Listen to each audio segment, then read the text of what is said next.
like volunteering for a lifetime of service, by Krishna's mercy. Tam padmavaktram daityendra kadachit strivritah khalah balam gurugrihayatam dadarsha swayathekshanam grihitva tu kare putram pattika ya sushobhana मूर्धनि चक्रांकिता पट्टी कृष्ण नामांकिता दरात.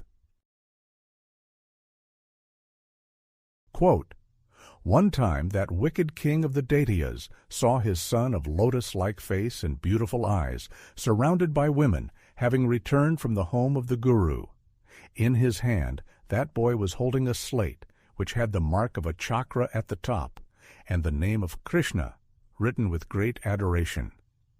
Narasimha Purana, 41, 35, 36. It is one of the more puzzling aspects of the implementation of Bhakti Yoga, as recommended by the Acharya, who is the latest link in the parampara which traces so far into the past that no one can accurately identify a date of inception. On the surface, there is the practice of worshipping a statue.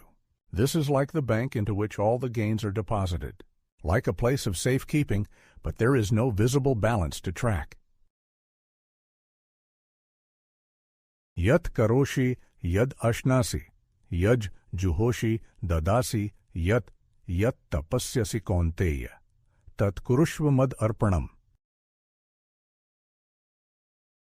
Quote, O son of Kunti, all that you do, all that you eat, all that you offer and give away, as well as all austerities that you may perform, should be done as an offering unto me. Lord Krishna, Bhagavad-gita 9:27. The offerings arrive in a steady flow, like the ocean guaranteed to hit the shore at periodic intervals. The waves receded for a brief moment, but they will return. In the same way, the devotee left with the offering plate moments ago. Various delicacies in the vegetarian category, and more specifically, the sattvic mode of living. The space in front of the altar is empty, but since the devotee is fixed in their vow, Dridhavrata, there will be another offering in the near future. Satatam kirtayanto mam, yatantascha dridvrata, namasyantascha mam bhaktya, nitya yukta upaste. Quote, always chanting my glories, endeavoring with great determination, bowing down before me, these great souls perpetually worship me with devotion. Lord Krishna, Bhagavad-gita 9:14. Why not take the same effort to feed others? Why not work hard for something physical in return? Why not go the extra mile to please the spouse, the children, the extended family, or the circle of friends? Why dedicate so much time to pleasing an inanimate object, like a statue or a painting? The object of worship will not directly reciprocate. There is no confirmation of the acceptance of the offering. At least the tax authorities respond with a notification that your yearly return has been accepted. There might be problems after that, but at least there is two-way communication. Devotional service is puzzling in this way, but the reality when viewed over a larger stretch of time is that everything else will meet with defeat. My friends, my family, my stature in society, my bank balance, these will not stay forever. I am working hard to benefit my body, but that body will be rejected as quickly as it was once accepted during the time spent in the womb of the mother. The relationship with the Almighty, through His merciful incarnation of the deity, can stay forever. The benefit extends into the afterlife. We have evidence in the current lifetime. The afterlife is not that much different than today, as we are associating with a changing body. Our identity is fixed. If we are experiencing the bliss of devotional service today, tomorrow, and days into the future, it means that our link is active. We are connecting with transcendence. We are tapped into the divine consciousness. That same connection stays active moving forward. It is the one thing we get to keep after we move on from this temporary body. Consciousness carries forward. It is like the air transporting aromas. My wife is baking blueberry muffins in the kitchen. I am upstairs, but I can tell what is happening in the kitchen downstairs. This is because the air has transported the aroma.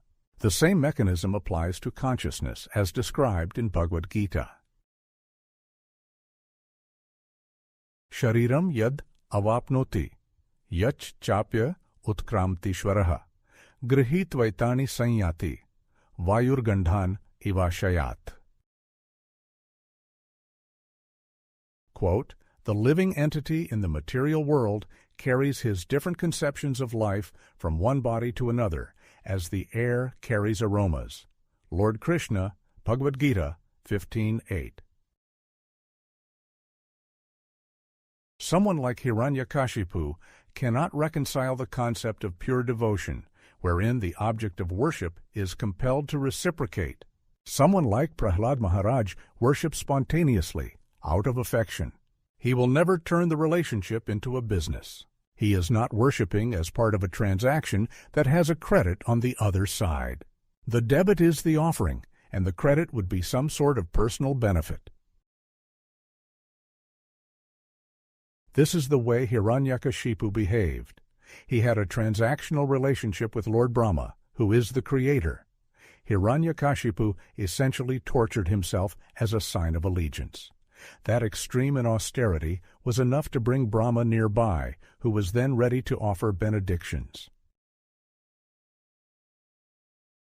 Meanwhile, the 5-year-old son of Hiranyakashipu was drawing symbols on a slate. Prahlad was writing the name of Krishna with great adoration. There was no extensive self-torture.